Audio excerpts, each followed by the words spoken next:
In the previous 91st video where we covered 1 to 10 shlokas of chapter 17, that is Shraddhatraya Vibhaga Yogam, Lord Krishna explained how the three gunas in a person reflect their inner nature and the Shraddha or faith in them.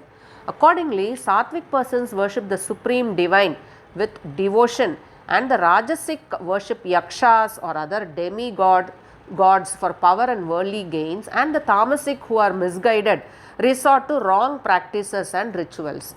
Likewise, the food we eat is also influenced by the three gunas. Sattvic food promotes health, vitality and happiness, and rajasic food, which has strong flavors in it, causes body discomfort and body pain, and tamasic food, that is impure, is harmful to health. Next, let us see what Lord Krishna tells us in the next few shlokas. Aphala kankshibir yajnaha vididrishto yajyate yashtavyameveti manaha samadhaya sa satvikaha. Yaha vididrashtaha yajnaha yashtavyam eva iti manaha samadhaya. So, that sacrifice which is done with a conviction that it is one's duty to do the sacrifice as per the Vedic scriptures, aphala kankshi, without any desire for fruitive rewards, and saha satvikaha. So, that sacrifice is in the mode of goodness, that is, it is sattvic sacrifice.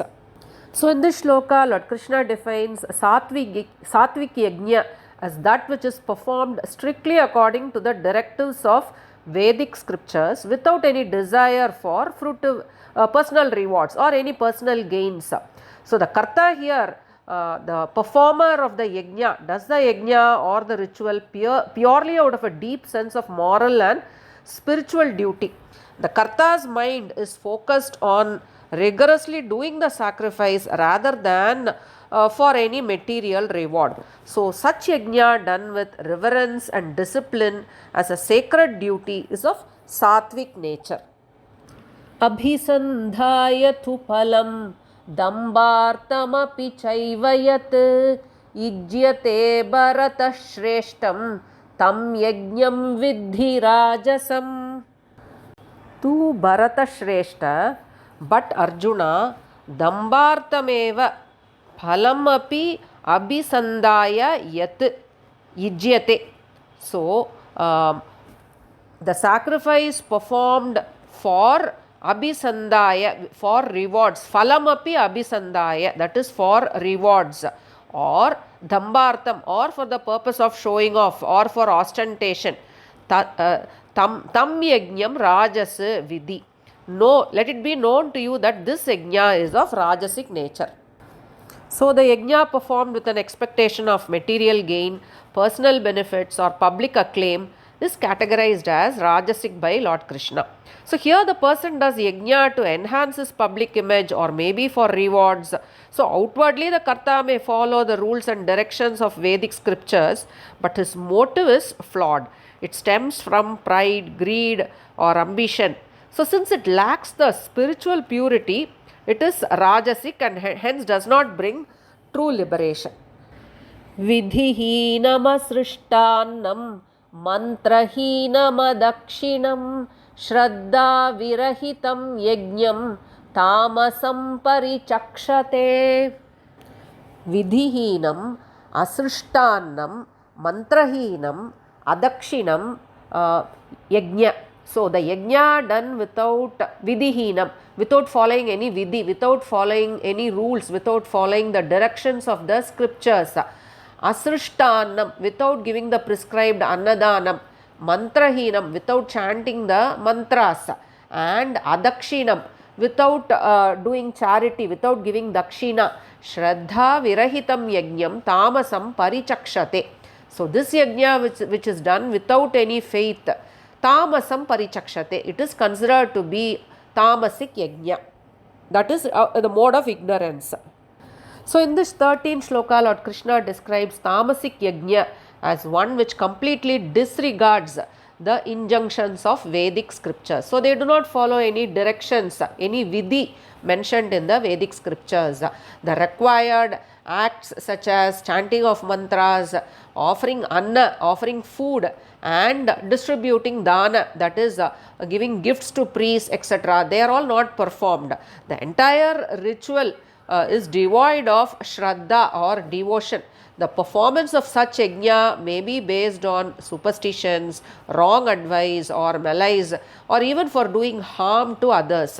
So, such disrespectful rituals and sacrifices are in tamasic mode, shrouded in darkness and ignorance. Devadvija Pujanam Shaucha Marjavam Brahmacharyamahimsa cha Shariram Tapa Uchyate. Deva Dvija Guru Prajna Pujanam. So Pujanam, worship of Devatas like Surya, Agni, as specified in the Vedas. Dvija Brahmins. Guru spiritual masters. Prajna, Jnanis, elders. So worshipping of all these, that is Devatas, Brahmins, Gurus and elders, Jnanis. Shaucham cleanliness, Arjavam simplicity, Brahmacharyam celibacy, Ahimsa cha Shariram tapaha uchyate, and Ahimsa are declared as austerity of the body. So, having defined the three types of yajnas based on sattva, rajas and tamoguna, next Lord Krishna talks about the lifestyle and activities that discipline the physical body. So, worshipping Vedic authorized deities, Veda authorized deities like Agni, Surya, honoring the Brahmins, spiritual masters, elders and jnanis, having bath every day, that is cleanliness, maintaining bodily cleanliness and straightforwardness, celibacy and non-violence. So all these are required. This discipline helps one to channel the physical energy towards divine and noble pursuits. So this disciplined, simple lifestyle makes the physical body a temple, a kshetra that is conducive for spiritual growth. So all this is required for physical tapas. That is tapas of the physical body. Anudvegakaram vakyam satyam priyahitam chayat swadhyayabhyasanam chaiva vangmayam tapa uchyate. Yat vachyam anudvegakaram priyahitam satyam cha. Yat vachyam, those words which are anudvegakaram, which do not offend others, priyahitam. On the contrary, they are priyahitam, beneficial to others. Satyam cha, truthful also. So the words should be beneficial to others, truthful to others, and should not offend others. Swadhyaya abhyasanam eva vangmayam tapaha uchyate. So swadhyaya, adhyaya is study. So also the study of Vedic scriptures, Vedic shastras, abhyasanam doing namakirtanam, chanting of Lord's names, eva vangmayam tapaha uchyate. So these are declared as penance of speech, that is tapas of speech. So austerity or tapas of speech includes speaking kind words that are truthful, beneficial and non-agitating to others. So discipline of the tongue requires refraining from harsh, deceptive or gossip-driven language that offends others. In addition, recitation of slokas, sacred scriptures should also be a part of our daily routine. So practice of this discipline of tongue avoids unnecessary conflicts and promotes mutual trust and harmony. Also, when one's nature becomes refined, it promotes inner peace. Manah prasada saumyatvam maunamatma vinigraha bhava samshuddhirityetat tapomana samuchyate. Manah prasadaha saumyatvam maunam atma vinigraha. So manah prasadaha, happiness, cheerfulness of mind. Saumyatvam, benevolence. Maunam, silence, that is inner stillness. Atma vinigraha, control of mind. Bhava samshuddhihi, bhava, intent, purity of intent, inner feelings. Purity of inner feelings. Iti etat manasa tapaha uchyate. So this constitutes the tapas or austerity of mind. So next in this 16th shloka, Lord Krishna describes how austerity of mind, tapas of mind, can be practiced to discipline the mind. Number one, always keep the mind happy and cheerful. And number two, saumyatvam, be benevolent, be compassionate to others. And number three, practice maunavrat, silence. That is, keep the mind in a state of inner stillness. Must not have too many rambling thoughts, too many thoughts. Keep the mind still. And atma vinigraha and bhava samshuddhi. There must be purity of intent and purpose. Of course, atma vinigraha also, there must be control of mind. So by practicing these acts of austerity with complete detachment, the mind becomes purified and disciplined. We do not lose self-control, and this elevates our character. So when we are able to control our mind and focus, then we meditate, and this increases our connection to the divine, and it leads to liberation. Shraddhaya paraya taptam tapastatrividham naraihi aphalakankshibhir yuktaihi sattvikam parichakshate. Aphala akangshibihi yuktaihi naraihi.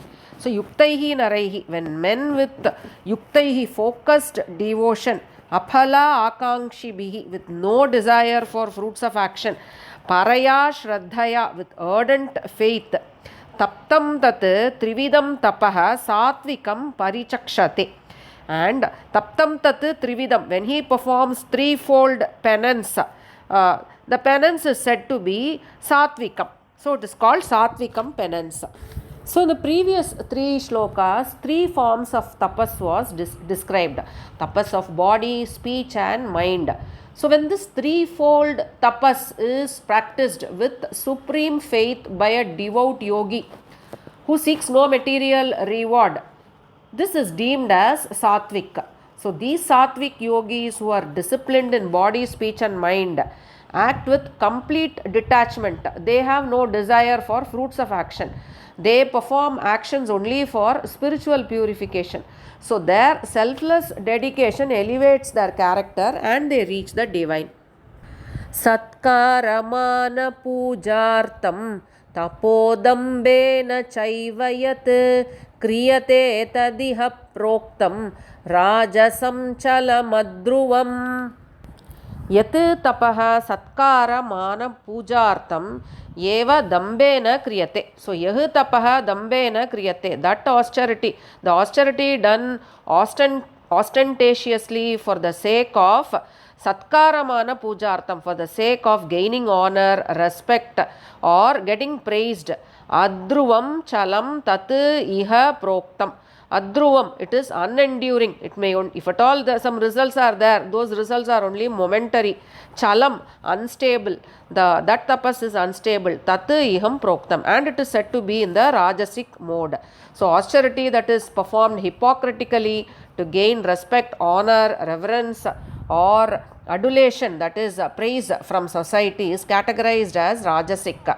This tapas is driven by ego, because the person wants to be praised, he wants to be respected and he wants to do it to enhance his status or public image. So the results of such rajasic tapas is unstable, temporary and not lasting. So there is no humility here. So it causes friction in relationship. Since the self-control is very, very superficial, it has little spiritual value also. Moodagrahenatmano yat pidaya kriyate tapah parasyotsādanārtam va tattamasamudahritam. Yat tapah moodagrahena atmanah pidaya. So the tapas or penance which is done out of moodagrahena, out of foolish obstinacy, atmanah pidaya. So it is done out of foolish obstinacy and that causes pain to self. Parasya utsadanartam kriyate tat tamasam udahritam. So either it causes pain to self, parasya utsadanartam, or intended to cause harm to others, tat tamasam udahritam. This tapas is said to be tamasic. So, tapas done out of foolish conviction, where one tortures oneself or even intends to cause harm to others or results in destruction of others, is deemed as tamasic. So, Lord condemns this irrational tamasic tapas that involves self torture or causing harm to others. There is no spiritual purpose or any other purpose for this kind of torture to oneself or others. Such actions stem from ignorance, stubbornness, and wrong understanding. So, these dark practices do not lead to spirituality. On the contrary, they create negativity. Lord Krishna warns against such misguided efforts. So, it's time to summarize 11 to 19 shlokas of chapter 17, Shraddhatraya Vibhaga Yogam, that we covered today in this 92nd video. In these shlokas, Lord Krishna categorizes yajna and tapas according to the three gunas, that is sattva, rajas, and tamas. Sacrifices done dutifully following the injunctions of Vedic scriptures is sattvic, and those done for personal gains and display are rajasic, and those performed without chanting mantras, without following scriptural rules, and without shraddha are tamasic. Lord Krishna then outlines the threefold discipline of austerity, that is tapas. Tapas of body, which can be achieved by being clean and pure, following non-violence and respecting gurus, jnanis and elders. Tapas of speech, which can be achieved by speaking truthful, beneficial and pleasing words and through study of scriptures. And discipline of mind, which is achieved by being cheerful, practicing inner silence and having pure intent. So, when this threefold discipline is practiced with detachment and shraddha, it is sattvic. When this threefold tapas is done for social praise, it is rajasic. And when it is rooted in foolishness, in foolish self-torture and meant to harm others also, it is tamasic. Thank you.